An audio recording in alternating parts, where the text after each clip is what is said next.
नमस्ते दोस्तों, श्री जी online classes में आपका एक बार फिर से स्वागत है। आज हम चैप्टर शुरू करने जा रहे हैं 11th प्रश्नावली 11वीं। इसका नाम है समरूपता। समरूपता यानी सिमिलरिटी।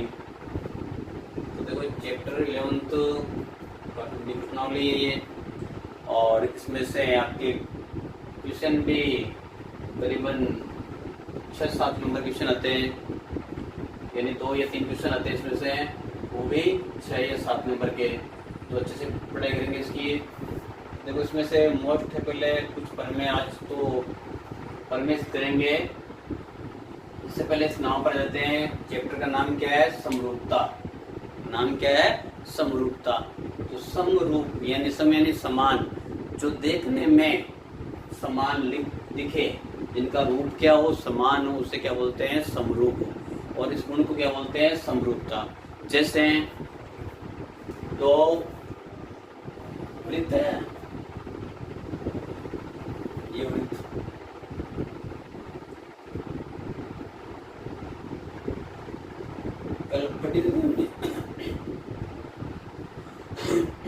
कल हमने पढ़ी थी वृत्त की परिभाषा। देखो 2 वृत्त दिखने में कैसे है? समान है। ये तो दोनों समान, ये छोटा वृत्त बनाते हैं तो भी इनकी आकृति कैसी है? समान है, एक जैसी है।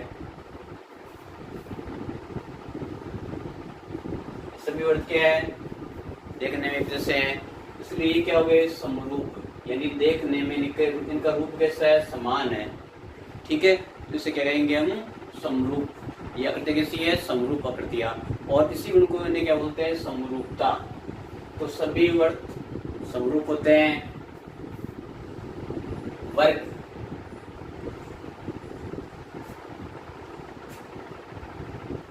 वर्ग किसे कहते हैं? ऐसा चतुर्भुज जिसकी चतुर्भुजा बराबर हो और प्रत्येक कोण क्या हो? 90 डिग्री का, वो क्या होता है? वर्ग। तो सभी वर्ग क्या होते हैं? समरूप। सभी वर्ग क्या होते हैं? समरूप होते हैं। तो सभी वृत्त समरूप होते हैं, सभी वर्ग समरूप होते हैं, और जितने भी समबाहु त्रिभुज है, त्रिभुज कौन से? समबाहु त्रिभुज। जितने भी समबाहु त्रिभुज है वो सभी क्या होते हैं? समरूप होते हैं। तो सभी वृत्त समरूप होते हैं, सभी वर्ग समरूप होते हैं, और सभी समबाहु त्रिभुज, सभी वृत्त, वर्ग और समबाहु त्रिभुज, यानी समबाहु यानी जिसकी त्रिभुजा क्या हो? समान। तो समबाहु त्रिभुज, तो जितने भी समबाहु त्रिभुज है वो सभी क्या होते हैं? समरूप होते हैं। तो ये है समरूपता। और ये समरूप है, किसी को क्या बोलते हैं? समरूपता। तो सबके समझ में आ गई बात। तो ये है समरूपता। तो इसमें अब कुछ मोस्ट प्रमेय है वो करेंगे।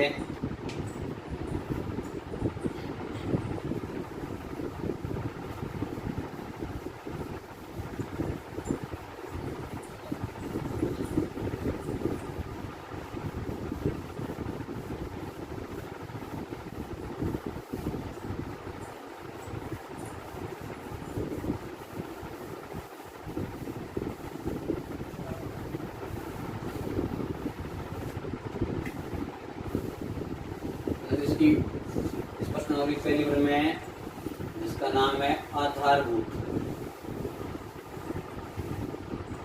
आधारभूत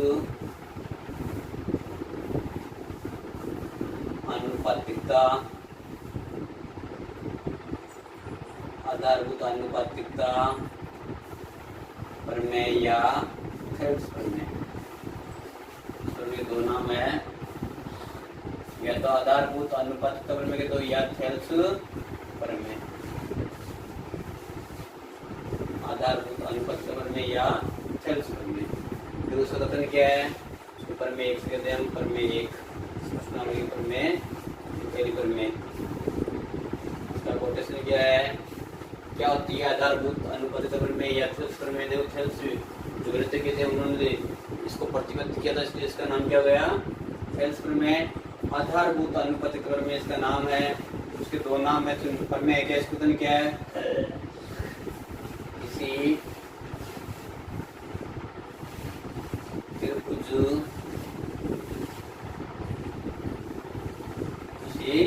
त्रिभुज की एक भुजा, किसी त्रिभुज की एक भुजा के, त्रिभुज की एक भुजा के समांतर, त्रिभुज की एक भुजा के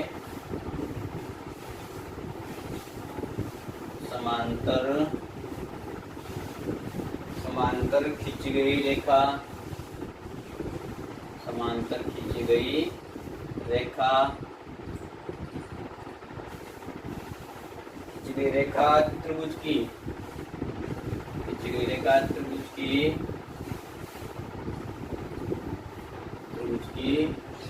शेष दो भुजाओं, त्रिभुज की शेष दो भुजाओं,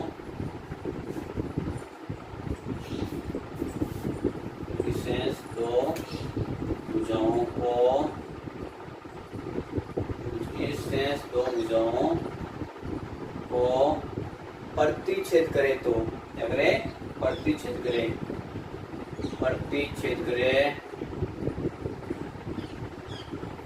प्रतिच्छेद करे तो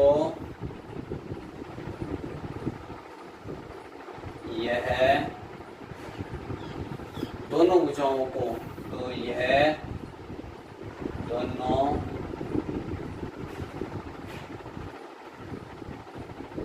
भुजाओं को समान अनुपात में विभाजित करती है, दोनों भुजाओं को समान अनुपात में विभाजित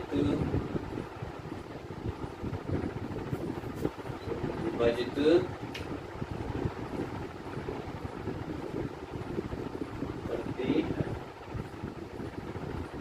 जब इसी पर में आती है तो 6 नंबर का क्वेश्चन होता है। इसका 6 नंबर का क्वेश्चन हल करने के लिए इस पर में हल करेंगे तो विस्तार से हल करेंगे। क्या पर में है, मैंने एक कल बताया था आपको, पर में करने के लिए 4 पॉइंट होते हैं। कौन कौन से? सबसे पहला पॉइंट होता है दिया हुआ, वो इस क्वेश्चन में दे रखा होता है। फिर सिद्ध करना, सिद्ध करना इसमें लिखा हुआ है।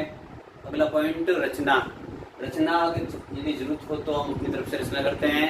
और फिर लास्ट चौथा पॉइंट है उत्पत्ति, उसमें हम पूरी प्रमेय को सिद्ध करेंगे। कैसे हैं देखो, क्वेश्चन किस प्रकार से आता है? सिद्ध कीजिए किसी त्रिभुज की एक भुजा की समांतर खींची गई रेखा त्रिभुज की शेष दो भुजाओं को प्रतिच्छेद करे तो ये दोनों भुजाओं को समान अनुपात में विभाजित करती है।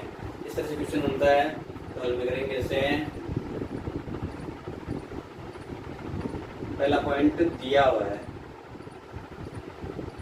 दिया हुआ है तो आपको ध्यान में रखना है। सबसे पहले जो पॉइंट दिया हुआ लिख रहे हो आप अंडरलाइन कर दो इस तरह से ताकि स्पष्ट दिखे। ये पॉइंट दिया हुआ क्या है? किसी त्रिभुज की बात चल रही तो क्या दिया हुआ है? त्रिभुज। तो सबसे पहले क्या लेते हैं? हम एक त्रिभुज ले लेते हैं। देखिए हमने त्रिभुज, इसका नाम है एबीसी। क्या दिया है? त्रिभुज एबीसी में,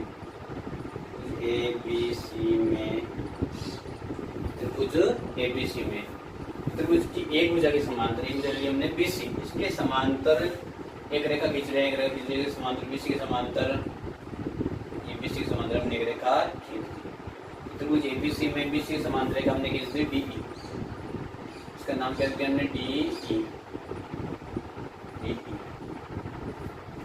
तो दिया क्या है? त्रिभुज में एक भुजा की समांतर खींची गई रेखा त्रिभुज की शेष दो भुजाओं को प्रतिच्छेद कर रही है। तो ये डी इसको एबी और एसी को डी और ई प्रतिच्छेद कर रही है। त्रिभुज एबीसी में डीई समांतर बीसी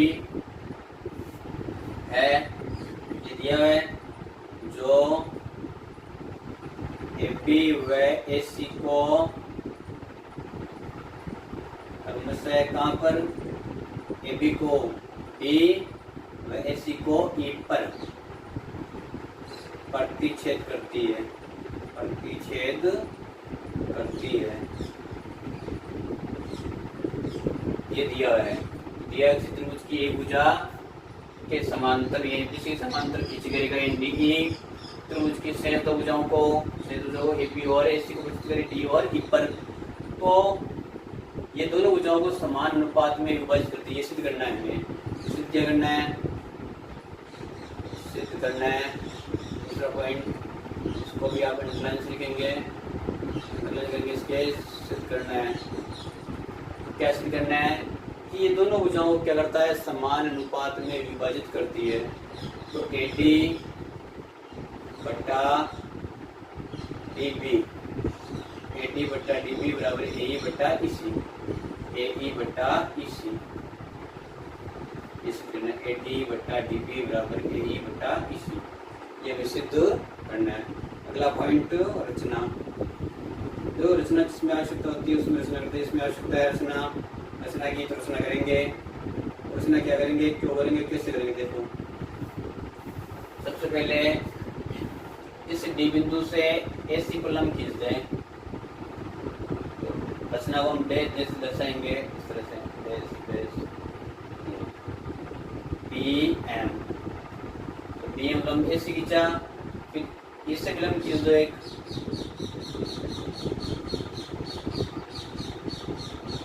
और ई एन लंब ए बी खींचा। ठीक है, रचना क्या लिखा हमने? ई एम लंब ए सी व ई एन लंब ए बी खींचे तथा अभी रचना और करनी होगी। इसमें वो क्या रचना करेंगे? देखो सबसे पहले ध्यान रखना है, जिस बिंदु पर काट रही है रेखा दोनों भुजाओं को, उन बिंदुओं से सामने वाले भुजा पर लंब खींच दो। तो डी एम लंब ए सी और ई एम लंब ए बी खींचे तथा बी को किससे मिला दिया? ई से, बी को इससे मिला दिया, और डी को सी से, डी को सी से मिला दिया। तो डी एम लंब ए सी और ई एम लंब ए बी खींचे तथा बी को ई व सी को बी से मिलाया, सी को डी से मिलाया। बस ये रचना करती है। ये रचना क्योंकि अभी उत्पत्ति में आपको पता चल जाएगा। देखो अगला पॉइंट उत्पत्ति, इसको भी अंडरलाइन करेंगे। ये 4 पॉइंट दिया हुआ, सिद्ध करना, रचना, उत्पत्ति, इनको अंडरलाइन करेंगे तो ये आसानी से ये दिख सके। देखो उत्पत्ति में सबसे पहले क्या लेते हैं? त्रिभुज लेते हैं। त्रिभुज ए डी ई का क्षेत्रफल, त्रिभुज ए डी ई का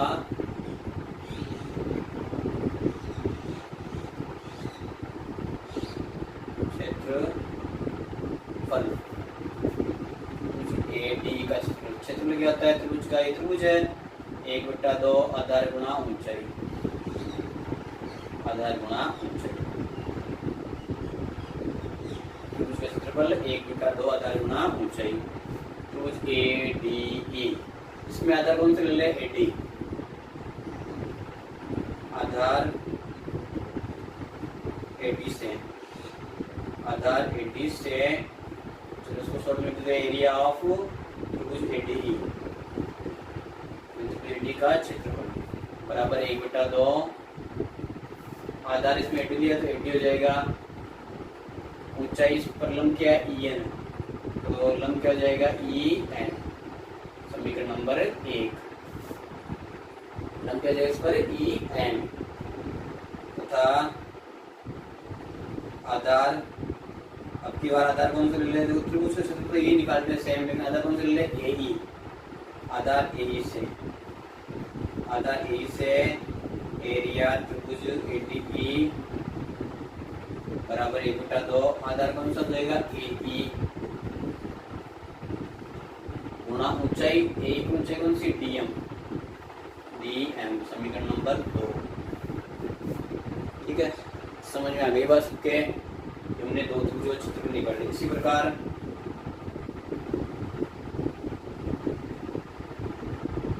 एरिया त्रिभुज कौन सा मिले BDE, एरिया BDE बराबर उसमें 1/2 आधार ले BD, सॉरी DB ले लेते हैं, BD तो चाहे DB की बात है, वैसे कौन सा ले लेते DB, आधार DB ले लिया। और DB पर लंब कौन सा है, देखो लंब हमने पढ़ा है, ये DB के दो चाहे AB के दो चाहे AD के दो है तो भुजा एक ही है, देखा तो एक ही, इस पर लंब क्या है EN, तो इस पर कुछ इसकी ऊंचाई क्या हो जाएगी EN, समीकरण नंबर 3। इसी प्रकार एरिया त्रिभुज पहले हम लिए थे BDE, अब लेते CED बराबर 1/2 आधार से क्या हो जाएगा EC गुणा इस पर लंब क्या है DM, समीकरण नंबर 4। हमने इन 4 त्रिभुजों के क्षेत्रफल निकाल लिए, ठीक है, समझ में आ गई बात सबके। अब करना क्या है, समीकरण 1 में 2 का भाग, समीकरण 1 में 3 का भाग लगा दो ताकि EN से EN कट जाए, 80/DB आ जाए। मैं क्या चाहिए 80/DB चाहिए, 80/DB समीकरण 1 में 3 का भाग लगाने पर समीकरण 1 में 3 का भाग देने पर,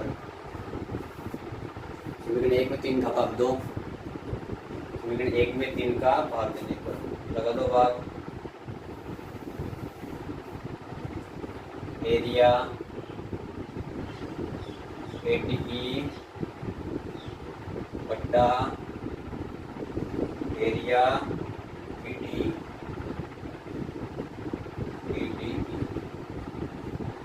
बराबर 1/2 गुणा AD गुणा EN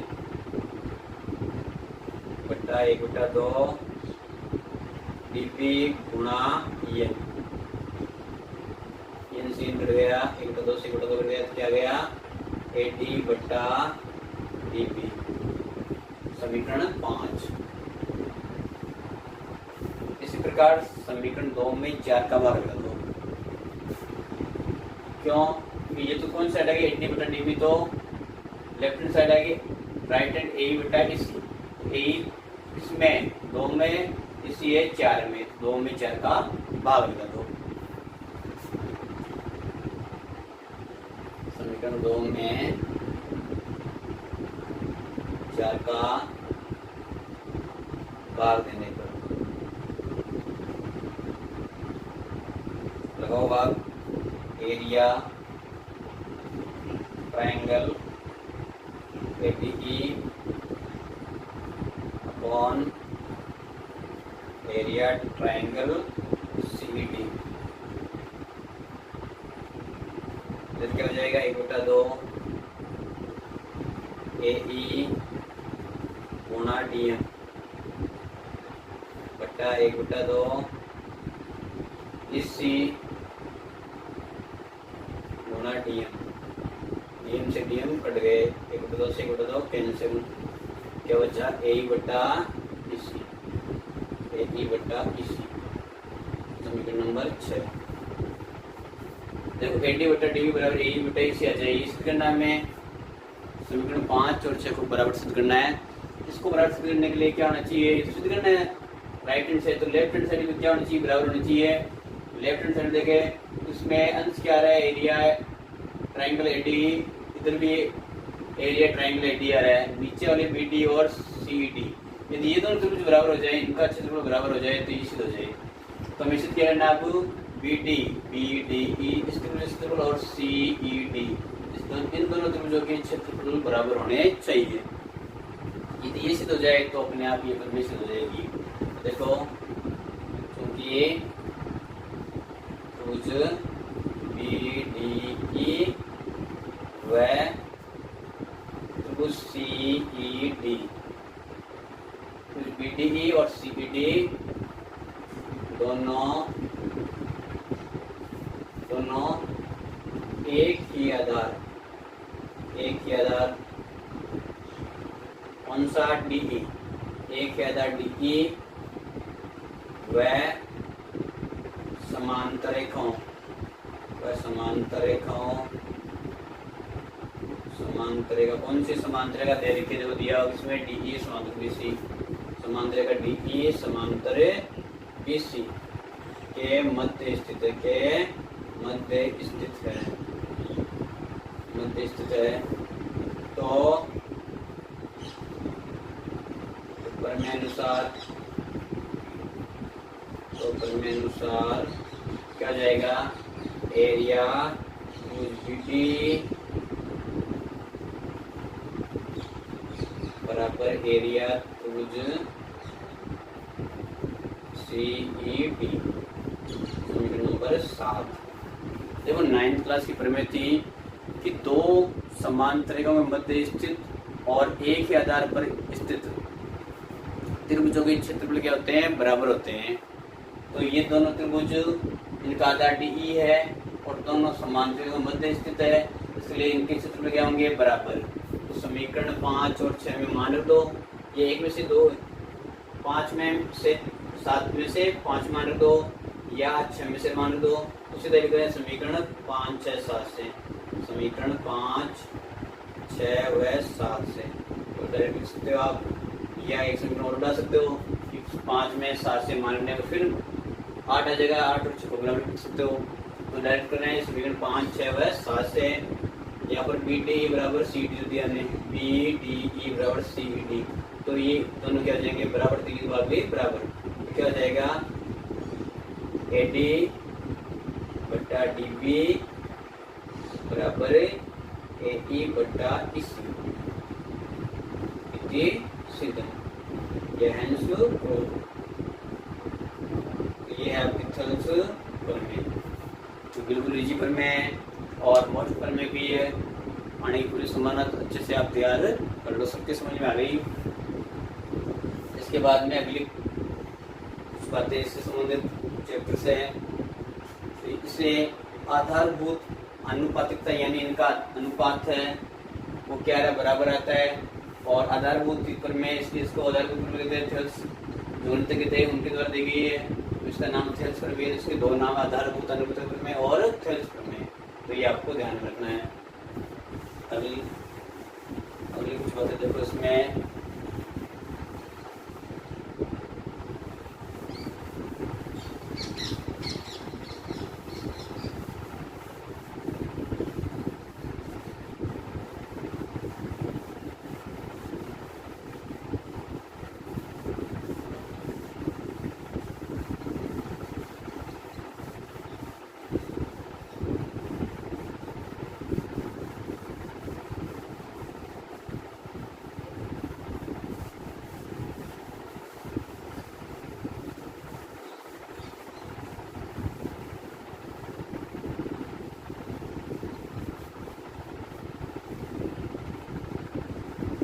देखो समरूपता, तो समरूप के कुछ नियम है, समरूपता के कुछ नियम, क्या नियम है, समरूपता के नियम। देखो समरूपता सभी पर लागू होती है वैसे तो, लेकिन आपके कोर्स में केवल त्रिभुज पर आधारित है, तो हमें केवल त्रिभुज पर ही पढ़नी है समरूपता। त्रिभुज समरूप होते हैं, उसके लिए नियम दो। त्रिभुज समरूप कैसे होंगे, कब होंगे, दो त्रिभुज तभी समरूप होते हैं जब उनके संगत कोण समान हो और संगत भुजाएं उनकी समानुपाती हो। दो त्रिभुजों के संगत कोण समान हो और संगत भुजाएं समानुपाती हो। तो नियम नहीं, तो क्या है कि परिभाषा हो गई वैसे हैं, दो त्रिभुजों मतलब आवश्यक शर्तें हो गई वैसे त्रिभुज के नियम बाद में देखने इधर। चलो आवश्यक शर्त, समरूपता, समरूप के लिए आवश्यक शर्त के लिए आवश्यक शर्तें, शर्तें हैं? पहली शर्त है दोनों त्रिभुजों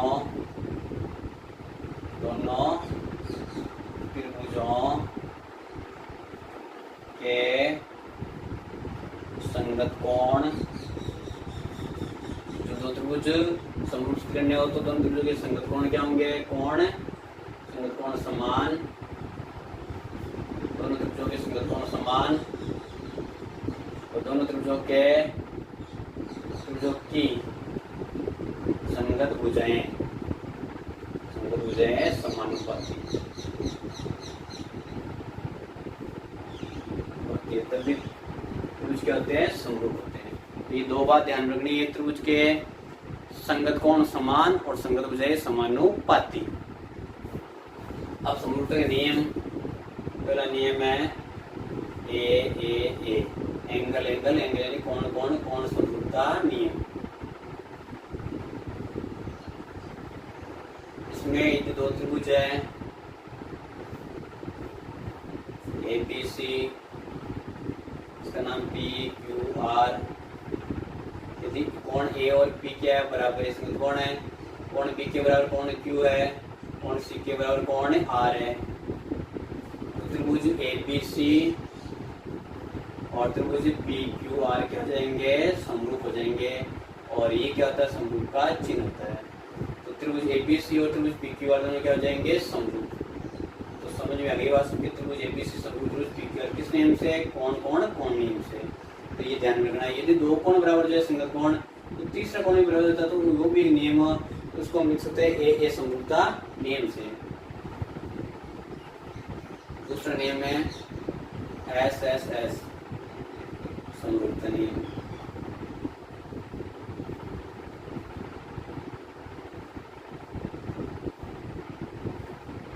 यदि दो त्रिभुज ABC और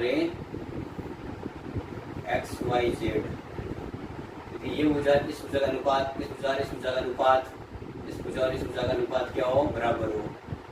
यानी कि इसमें क्या होना चाहिए कि कोण A बराबर कोण P, कोण B बराबर कोण Q और कोण C बराबर कोण R। और इसमें AB बट्टा XY, BC बट्टा YZ और AC बट्टा XZ। तो कौन से नियम से? तो SSS समरूपता नियम से। त्रिभुज ABC समरूप त्रिभुज XYZ,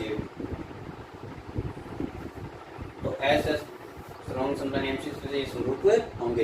ये ध्यान रखना है। तो त्रिभुजों की तीनों भुजाएं संगत समानुपाती हो तो भी त्रिभुज क्या होता है? समरूप होता है। इससे नियम एक, और तीनों कोण बराबर है, संगत कोण तो भी त्रिभुज बराबर है। लेकिन इसको जगह से लिख सकते हैं ABC समरूप त्रिभुज, PQR लिख सकते हैं P A और P बराबर है, लेकिन ABC समरूप QRP या QPR ऐसे नहीं लिख सकते हैं।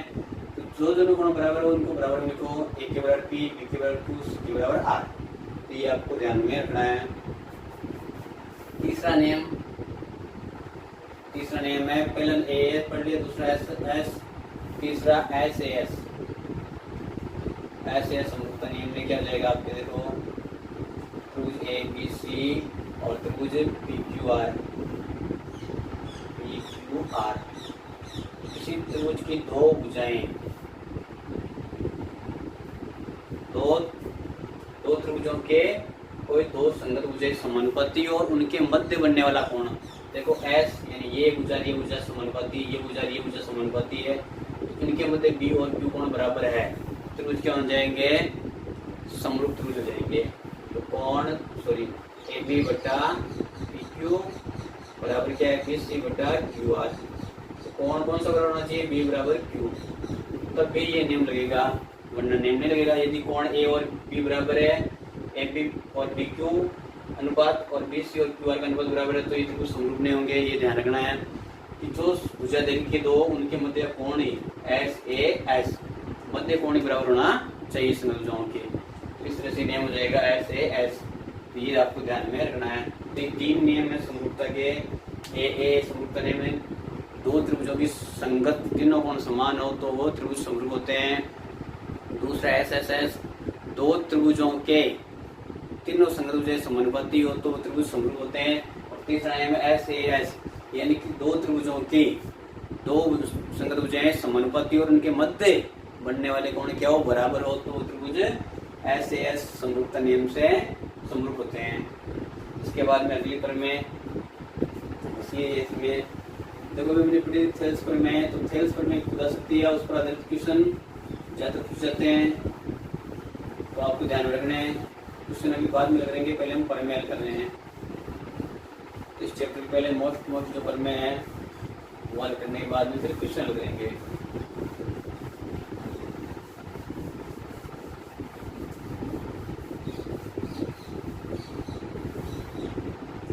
दूसरी प्रमेय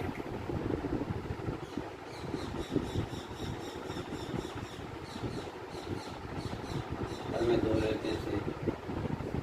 इसका कोटेशन क्या है, इसका कोटेशन है दो समरूप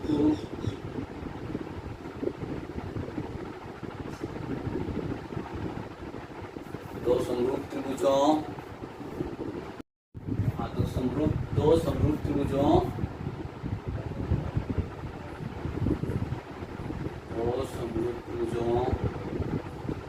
के क्षेत्रफलों का अनुपात, दो समरूप त्रिभुजों के क्षेत्रफलों का अनुपात उनकी संगत भुजाओं के वर्गों के अनुपात के समान होता है।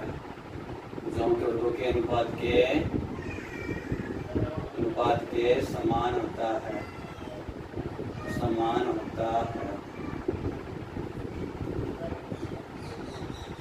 है। दो समरूप त्रिभुजों के क्षेत्रफलों का अनुपात उनकी संगत भुजाओं के वर्गों के अनुपात के समान होता है।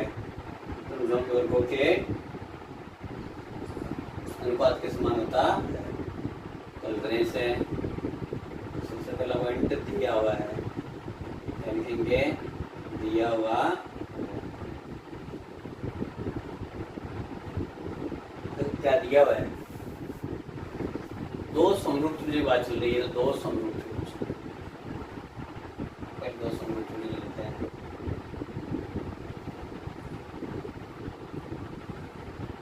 एक त्रिभुज और एक त्रिभुज, दो समरूप त्रिभुज ए बी सी और पी क्यू आर, ठीक है। दिया हुआ है त्रिभुज ए बी सी समरूप त्रिभुज पी क्यू आर, बस इतना दिया है, सिद्ध करना है। अगला पॉइंट सिद्ध करना है। कैसे करना है, दोनों समरूप त्रिभुजों के क्षेत्रफल का अनुपात, तो एरिया त्रिभुज एबीसी बटा एरिया त्रिभुज पीक्यूआर, दोनों त्रिभुजों दो समरूप त्रिभुजों के क्षेत्रफलों का अनुपात उनकी संगत भुजाओं, संगत भुजा कौन सी हो जाएगी, ए बी बटा पी क्यू अनुपात उनके वर्गों का अनुपात, ए बी बटा पी क्यू का स्क्वायर बराबर बी सी बटा क्यू आर का स्क्वायर बराबर ए सी बटा पी आर का स्क्वायर। ये निश्चित करना है कि दोनों समरूप त्रिभुजों के क्षेत्रफल का अनुपात उनकी संगत भुजाओं के वर्गों के अनुपात के बराबर होता है। यह हमें सिद्ध करना है। अगला पॉइंट रचना, देखो रचना में क्या लेंगे, हमें दिख रहा है रचना में कि क्षेत्रफल ज्ञात करना है, लेकिन इसमें ऊंचाई नहीं है, तो ऊंचाई किसने करेंगे, यानी कि ऐसे लंब इसी डाल देंगे, ए एम लंब बीसी और पी एन लंब क्यू आर, ए एम लंब बीसी व पी एन लंब क्यू आर खींचे, दो लंब खींचती है। स्थिति में देखो, पहले त्रिभुज एबीसी का क्षेत्रफल, एबीसी का क्षेत्रफल अभी पढ़ा था हमने, क्या होता है त्रिभुज का क्षेत्रफल 1/2 आधार गुणा ऊंचाई, तो 1/2 आधार गुणा ऊंचाई,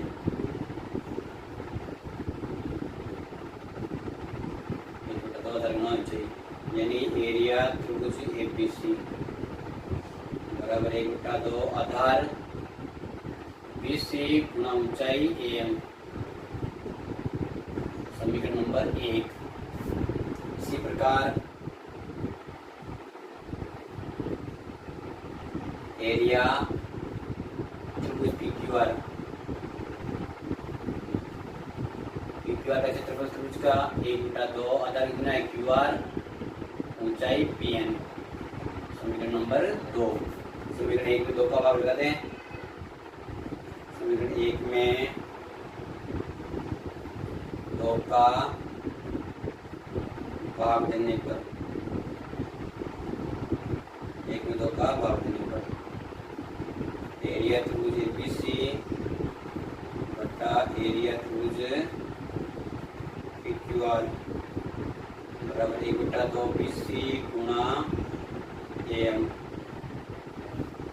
बटा 1/2 क्यूआर गुणा पी, सॉरी 1/2 से 1/2 कट जाएंगे, या क्या हो जाएगा एरिया त्रिभुज एबीसी बटा एरिया त्रिभुज पीक्यूआर बराबर एम बटा पीएम, समीकरण नंबर, सॉरी बीसी के साथ में ना, बीसी गुणा एम बटा क्यूआर गुणा पीएम, समीकरण नंबर 3। देखो हमें इसमें क्या करना है, एरिया एबीसी बटा एरिया पीक्यूआर, इसलिए हमने समीकरण 1 में 2 का भाग दिया था, तो एरिया एबीसी बटा एरिया पीक्यूआर बराबर प्लस करना है बटा पीक्यूआर स्क्वायर या बीसी बटा क्यूआर, तो ये तो एक से कर देंगे, तीनों सिद्ध हो जाएंगे, क्योंकि ये तीनों भुजाएं दोनों त्रिभुज क्या है समरूप, और समरूप त्रिभुज में भुजाएं क्या होती है समानुपाती, तो ये तो सम हो जाएगा। लेकिन इसमें सिद्ध क्या हो रहा है, यहाँ पर बीसी गुणा एम, बीसी गुणा एम बटा क्यूआर गुणा पीएन, बीसी बटा क्यूआर तो है, यदि हम एम बटा पीएन, एम बटा पीएन ये नीचे इसको हटाना है हमें, एम बटा पीएन इसका मान यदि बीसी बटा क्यूआर आ जाए तो ये परमिशन हो जाएगी, तो हमें एम बटा पीएन को हटाना तो कैसे हटे, देखो उसमें देखो यहाँ पर त्रिभुज कौन सा त्रिभुज ले लेते हैं हम, जो दिया हुआ है त्रिभुज कौन सा ए बी सी समरूप त्रिभुज पी क्यू आर, क्यों दिया है, एरिया सॉरी त्रिभुज एबीसी और त्रिभुज पी क्यू आर क्या है समरूप है, तो क्या हो जाएंगे कोण बी बराबर कोण क्यू, कोण बी बराबर कोण क्यू, कोण ए बराबर कोण पी, कोण सी बराबर कोण आर, लेकिन हम एक ले रहे हैं समीकरण 4 लिख देते हैं उसको। अब ले त्रिभुज कौन सा ए बी एम, त्रिभुज ए बी एम वह त्रिभुज पी क्यू एन में, पी क्यू एन में त्रिभुज ए बी सी, एक मिनट सॉरी इसमें एक बात और लेते हैं हम, वो क्या त्रिभुज एबीसी और पीक्यूआर क्या है समरूप है, तो ये दोनों कोण तो हमें चाहिए ले लिए, बाकी कोण भी बराबर है, सी और आर बराबर है और पी बराबर है, लेकिन संगत समानुपाती है, तो एक बात और लेते हैं इसमें यहाँ पर, तथा ए बी बटा पी क्यू बराबर ए सी बटा सॉरी बी सी बटा क्यू आर बराबर ए सी बटा पी आर, समीकरण नंबर 5। अब ले लो समीकरण 2, त्रिभुज कौन कौन से ए बी एम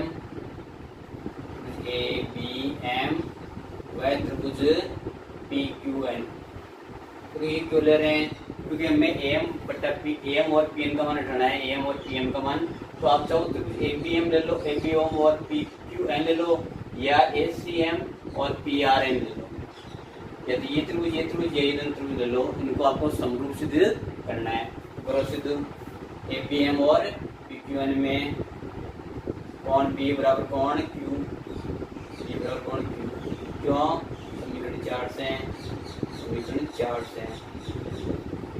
और कौन एम बराबर कौन एन बराबर 90 डिग्री रचना से हैं। तो ए समरूपता नियम से, अभी हमने बात की थी पहले समरूपता की, तो मैंने बताया था कि दो कोण ही बराबर हो तो भी समरूप होगी, क्योंकि तीसरा कोण अपने आप बराबर हो जाएगा, क्योंकि त्रिभुज के तीनों कोणों का योगदान होता है 180 डिग्री। तो ए समरूपता नियम से त्रिभुज ए बी एम समरूप त्रिभुज पी क्यू एन, ठीक है। तो त्रिभुज की समरूप त्रिभुज की संगत क्या होती है, समानुपाती। तो क्या हो जाएगा, एम बट्टा पी एन, ए एम बट्टा पी एन बराबर ए बी बट्टा पी क्यू, ए बी बट्टा पी क्यू। समीकरण नंबर 6, एम बट्टा पी एन का मान क्या गया, ए बी बट्टा पी क्यू। समीकरण कौन से, देखो समीकरण 5 और 6 से, समीकरण 5 है 6 से, समीकरण 5 और 6 से क्या जाएगा, इसमें भी बटा पी क्यू बराबर है, तो ये क्या हो जाएगा, ए एम बटा पी एन बराबर ए बी बटा पी क्यू बराबर बी सी बटा क्यू आर बराबर ए सी बटा पी आर। समीकरण नंबर 7। अब देखो समीकरण 3 और 7 से, 3 और 7 से ले लो आप, समीकरण 3 और 7 से एम बट्टा पी एन का मान, एम बट्टा पी एन का मान बी सी बट्टा क्यू आर लिख सकते हैं। तो क्या हो जाएगा, बी सी बट्टा क्यू आर का मान बी सी बट्टा क्यू आर, तो बी सी बट्टा क्यू आर का होल स्क्वायर। फिर इसके बाद ए बी बट्टा पी क्यू है, तो इसका भी होल स्क्वायर हो जाएगा। समीकरण 3 और 7 से, समीकरण 3 व 7 से,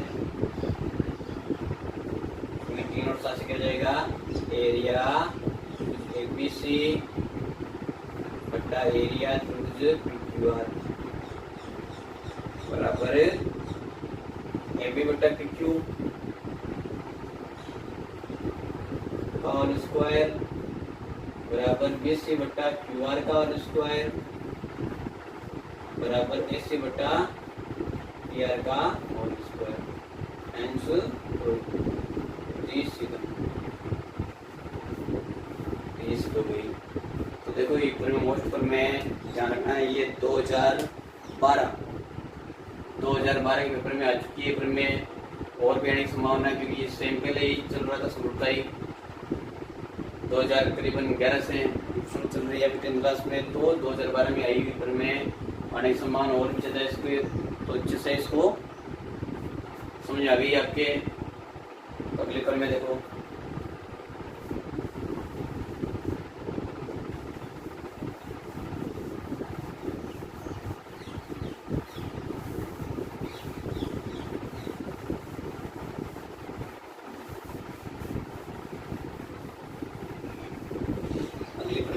हुआ है बोधन पर।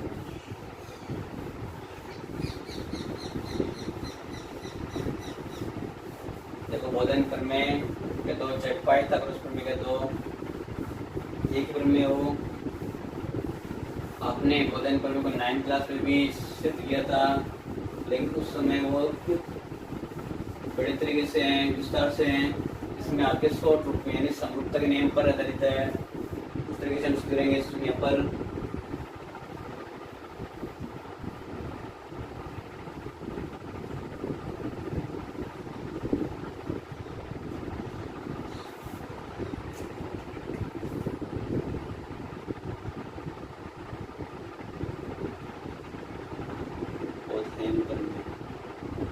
इसका नाम क्या है, बोधायन प्रमेय। बोधायन प्रमेय क्या है,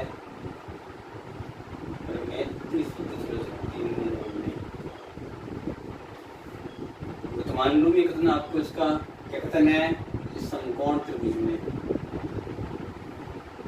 समकोण त्रिभुज में बड़ी भुजा पर, समकोण त्रिभुज में कर्ण कह दो या बड़ी भुजा कह दो, एक ही बात है, क्योंकि सबसे बड़ी भुजा कौन सी होती है? कर्ण होती है।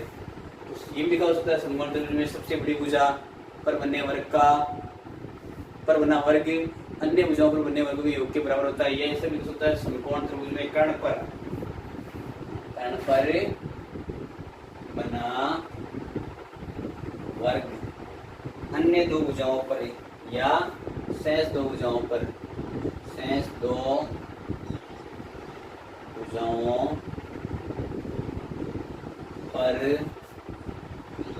बने वर्गों का समकोण त्रिभुज कर्ण पर बना वर्ग शेष दो भुजाओं पर बने वर्गों का शेष दो भुजाओं पर बने वर्गों के योग के बराबर होता है। समकोण त्रिभुज कर्ण पर बना वर्ग शेष दो भुजाओं पर बने वर्गों के योग के बराबर होता है। हल करें इसे, तो मेरे को पहला पॉइंट दिया हुआ है, क्या दिया हुआ है? बात चल रही किसकी? समकोण त्रिभुज की। तो सबसे पहले समकोण त्रिभुज बना देते हैं।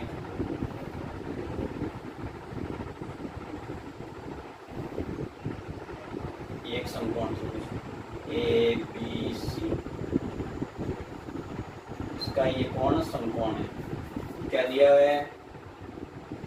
त्रिभुज ए बी सी, सॉरी समकोण त्रिभुज होते हैं। समकोण त्रिभुज ए बी सी में कोण भी समकोण है। समकोण त्रिभुज ए बी सी में कोण बी बराबर 90 डिग्री है। ये दिया है, सिद्ध करना है।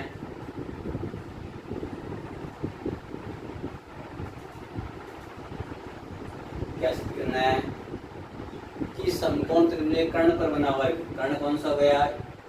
इस त्रिभुज का कर्ण AC, तो 90 डिग्री सामने की भुजा क्या होती है? कर्ण सबसे बड़ी भुजा, तो AC का स्क्वायर बराबर अन्य दो भुजाओं पर बने वर्ग, अन्य दो भुजा AB का वर्ग और भुजा कौन सी? BC का वर्ग का योग। कर्ण पर बना वर्ग अन्य दो भुजाओं पर बने वर्गों के योग के बराबर होता है। ये हमें सिद्ध करना है। अगला पॉइंट रचना कर दो। क्या रचना करेंगे? 20 से लंब डाल दें AC पर।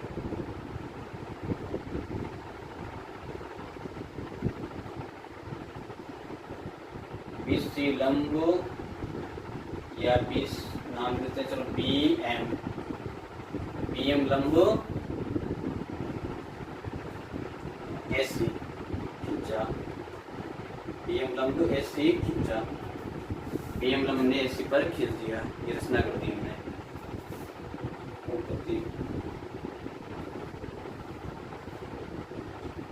रचना की होती देखो किस में आ जाएगी उत्पत्ति में आपके।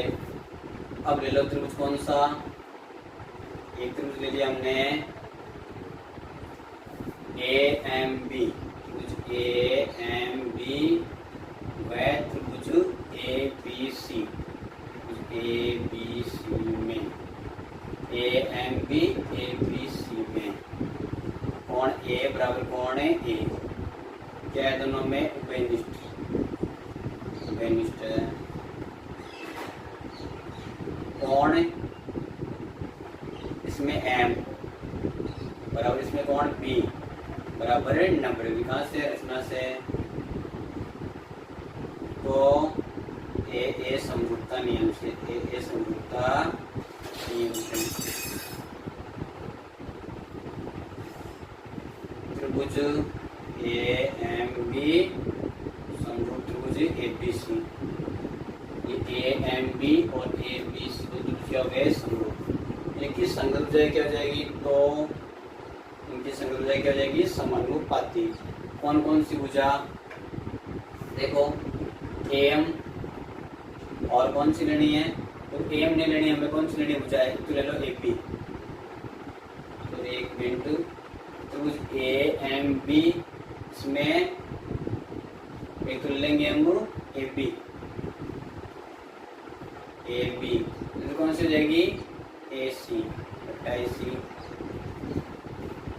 फिर ए एम बट्टा कौन सी हो जाएगी इसमें, ए एम बट्टा ए बी, ए एम बट्टा ए बी,